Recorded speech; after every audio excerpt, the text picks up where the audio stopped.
Survei Bank Indonesia menyebut indeks ketersediaan lapangan kerja atau IKLK pada Juli 2025 meningkat menjadi sebesar 95,3. Sebelumnya pada Juni IKLK ada di angka 94,1. Tetapi fakta di lapangan menunjukkan banyak lulusan pendidikan tinggi seperti sarjana bahkan magister masih memenuhi bursa kerja. Benarkah saat ini ekonomi melilit, cari kerja sulit? Untuk menjawabnya sudah ada Andri Perdana, ekonom Bright Institute. Selamat siang Mas Andri. Mas Andri, menjelaskannya bagaimana? Satu sisi BPS menyatakan bahwa ekonomi Indonesia bertumbuh dengan baik. Kemudian tadi juga survei dari Bank Indonesia bahwa lapangan pekerjaannya banyak. Namun kita semua melihat setiap harinya banyak yang sulit mencari pekerjaan. Ya, jadi jangankan untuk kualifikasi pekerjaan yang tinggi atau untuk sarjana saja ya, untuk di kualifikasi pekerjaan yang paling minimum sekalipun seperti buruh tani itu saja sudah bersaing dengan TNI sekarang gitu kan ya. Jadi kalau kita melihat misalnya data BPS itu kenapa sangat berbeda dengan realita yang dirasakan masyarakat sekarang. Setidaknya kalau kita percaya dengan data BPS tersebut ada dua penjelasan setidaknya. Yang pertama yang kita jelas memang bisa kita analisis adalah angka angkatan kerja itu meningkat. Jadi angkatan kerja itu meningkat itu bukan hal yang satu yang bagus sebenarnya. Itu artinya mereka yang sebelumnya tidak termasuk ke angkatan kerja, seperti anak sekolah maupun ibu rumah tangga, itu masuk ke angkatan kerja dan mereka bersaing di pasar tenaga kerja dengan tenaga kerja lainnya. Jadi walaupun dikatakan jumlah pekerjaan meningkat, tapi jumlah pesaingnya jauh lebih meningkat lagi.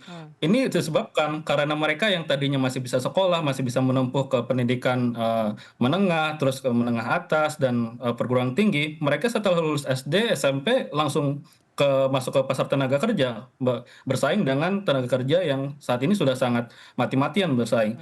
Begitu pula dengan ibu rumah tangga yang masuk ke pasar tenaga kerja. Yang tadinya keluarga yang hanya dengan satu kepala keluarga mencari nafkah saja bisa bertahan, sekarang itu sangat sulit di perekonomian sekarang. Sangat sulit satu keluarga hanya dengan satu pencari nafkah terutama di kalangan menengah dan kalangan bawah. Itu sangat sulit saat ini. Dan penjelasan kedua adalah ya jenis pekerjaannya yang sebenarnya sangat tidak layak dikatakan bisa memenuhi kesejahteraan. Di data BPS disebutkan sebenarnya yang paling banyak itu pekerjaan yang dikategorikan sebagai pekerjaan informal. Pekerjaan formal yang sedianya memenuhi UMR itu jumlahnya sangat sedikit. Yang paling banyak meningkat dalam 1 tahun terakhir itu adalah pekerjaan informal dalam bentuk berusaha sendiri dan setengah bekerja. Setengah bekerja ini sebenarnya yang sangat apa ya, lebih mirip pengangguran daripada bekerja. Tapi dalam hitungan BPS mereka itu masih dihitung sebagai pekerja dan bukan pengangguran. Gambarannya seperti ini.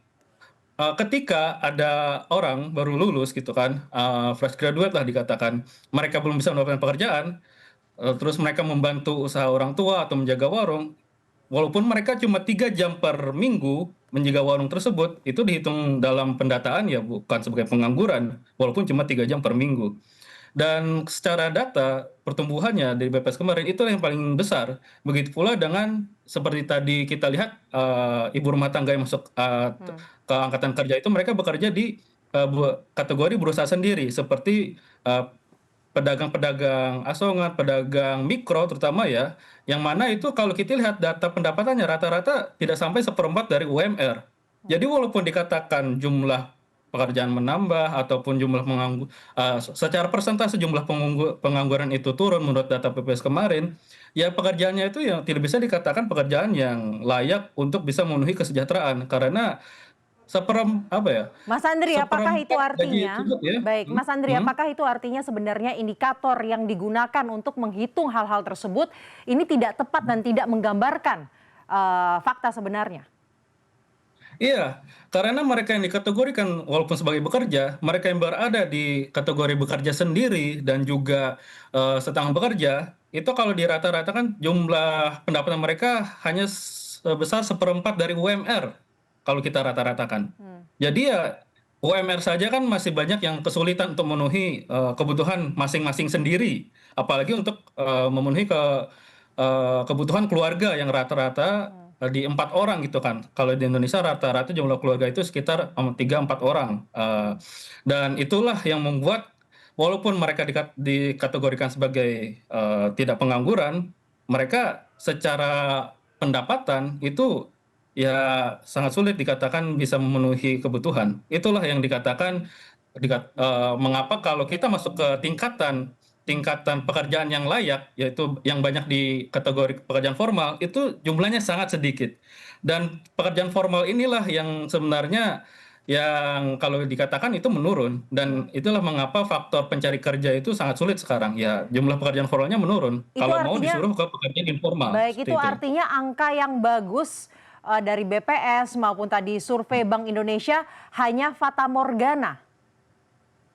Iya, kalau kita ingin apa ya, mengkategorikan pekerjaan yang hanya memberikan pendapatan di atas tingkat UMR itu jumlahnya sangat-sangat sedikit.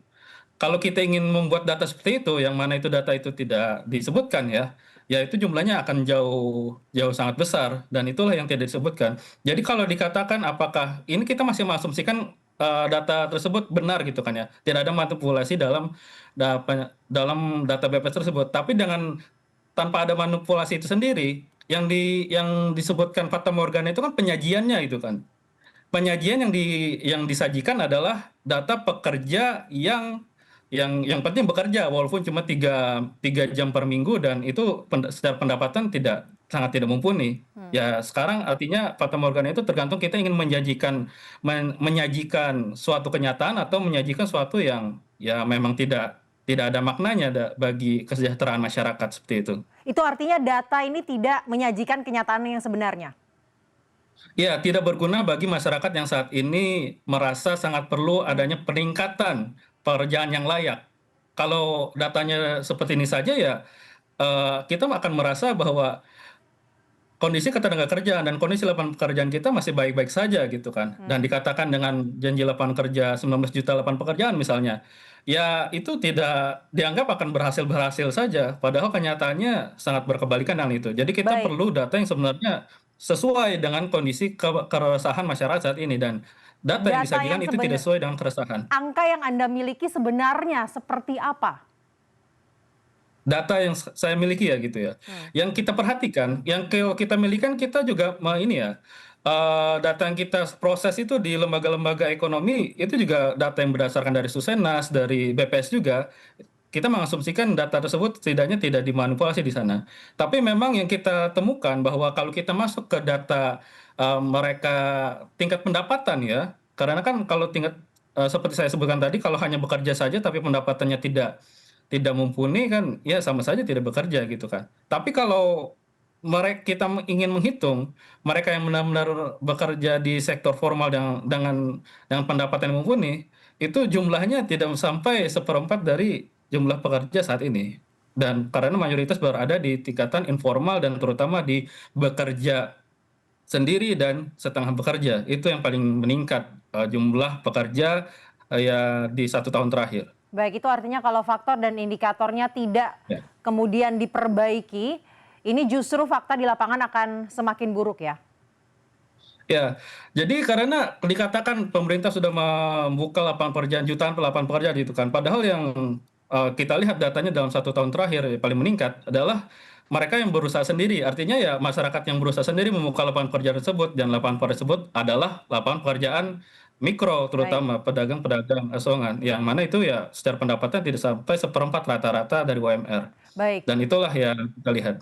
Baik, Mas Andri, bagaimana menjelaskan juga mengenai fenomena mereka yang berpendidikan tinggi di atas SMA ya, Hmm. sarjana bahkan magister yang kemudian tidak Hmm. memiliki pekerjaan yang selaras dengan pendidikannya?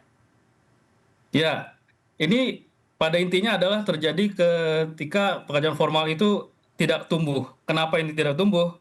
Itu kita lihat dari fenomena yang sebenarnya sudah banyak terjadi dalam 10 tahun terakhir ya. Jadi tidak hanya di presiden ini saja maupun di presiden sebelumnya, tapi dalam lebih dari 10 tahun terakhir ya. Itu namanya deindustrialisasi dini. Kalau dalam ekonomi secara sederhana, ekonomi itu terbagi dalam 3 sektor setidaknya. Sektor primer yaitu pertanian, pertambangan, lalu sektor sekunder yaitu manufaktur, dan ketiga adalah sektor tersier dan turunannya setelah itu. Tapi yang terjadi saat ini adalah terjadi penurunan di sektor sekunder tersebut, di sektor manufaktur. Itulah yang disebut deindustrialisasi dini. Dan ketika terjadi deindustrialisasi dini ini, maka pekerjaan-pekerjaan yang bernilai tambah tinggi, yang biasanya menggunakan kualifikasi sarjana di atas, itu ada di sektor tersier, itu tidak bisa tumbuh karena sudah mampet di sektor sekundernya. Ini kenapa deindustrialisasi dini ini bisa terjadi, sektor manufaktur ini bisa bisa bisa jatuh seperti sekarang, itu akibat karena kebijakan industri kita yang sangat menspesialkan di sektor ekstraktif. Karena disebutkan hilirisasi di sektor-sektor ekstraktif tersebut seperti di nikel, dan oleh karena tersebut investasi itu mereka ber mereka ber ber berfokus di sektor-sektor tersebut, sedangkan di sektor manufaktur padat karya seperti misalnya tekstil dan juga eh, eh, manufaktur otomotif, yang mana sebenarnya itu sangat memenuhi dari segi pendapatan dan juga dari segi bagaimana dia bisa menurunkan itu ke sektor tersier, sehingga di sektor tersier itu bisa menyerap pekerjaan-pekerjaan dengan nilai tambah tinggi yang diserap oleh sarjana. Itu tidak terjadi karena sudah di sektor sekunder duluan itu terjadi penghambatan. Karena kita belum bisa mendewasakan sektor manufaktur kita sebelum kita beralih ke industri, ke ekonomi yang berfokus pada sektor tersier dan turunannya, kita sudah lebih dulu tumbang sebelum dewasa sektor manufaktur kita, dan akibatnya sektor tersier yang kalau di luar negeri itu kan di negara maju sebutkannya, kalau ketika ekonomi kita sudah maju itu kan mayoritas pekerjaan Baik, sarjana-sarjana dan pendapat baik, tinggi itu berada di sektor tersier, dan itu baik, tidak terjadi karena sektor sekundernya sudah mati duluan baik. dengan sederhananya. Baik, pada faktanya sebenarnya ekonomi kita tidak baik-baik saja dalam kondisi yang sulit, maka dari itu eksesnya kemudian pekerjaan pun sulit untuk Hmm, didapatkan. Seperti itu ya Mas ya? baik, Baik, baik, betul sekali. baik. Terima kasih Ekonom Bright Institute Andri Perdana telah bergabung bersama kami siang hari ini di CNN Indonesia. Terima kasih.